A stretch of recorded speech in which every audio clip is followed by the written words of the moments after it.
ও high, সেদিন দেখলাম একটা মেয়েকে কিছু মানুষ, মানে তার কিছু বন্ধুই হবে, অনেক ধরনের কথা বলছে।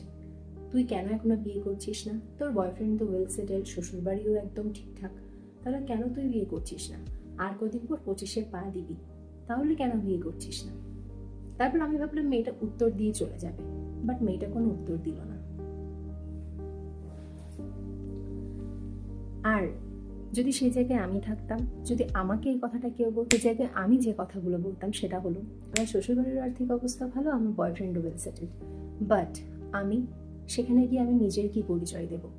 আজকের দিনে দাঁড়িয়ে ভগবান না করুক, যদি কোনো একটা দুর্ঘটনা আমার সাথে হয়, যদি কোনো একটা এমন সিচুয়েশন হয় যে আমার নিজের দায়ভার আমাকেই নিতে হচ্ছে, তখন তোরাই আবার ঘুরে বলবি না তো, কি এমন করলো রে তোর মা বাবা? বড়লোক শ্বশুরবাড়ি আর বড়লোক বয়ফ্রেন্ড দেখে বিয়ে দিয়ে দিল, তুই নিজে কিছু করতে পারলি না?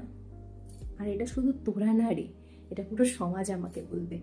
আর তাই হোক না 25, অ্যাজ আ গার্ল আমি নিজেকে অ্যাটলিস্ট 28-29 বছর অবধি অবিবাহিত রাখতে চাইছি।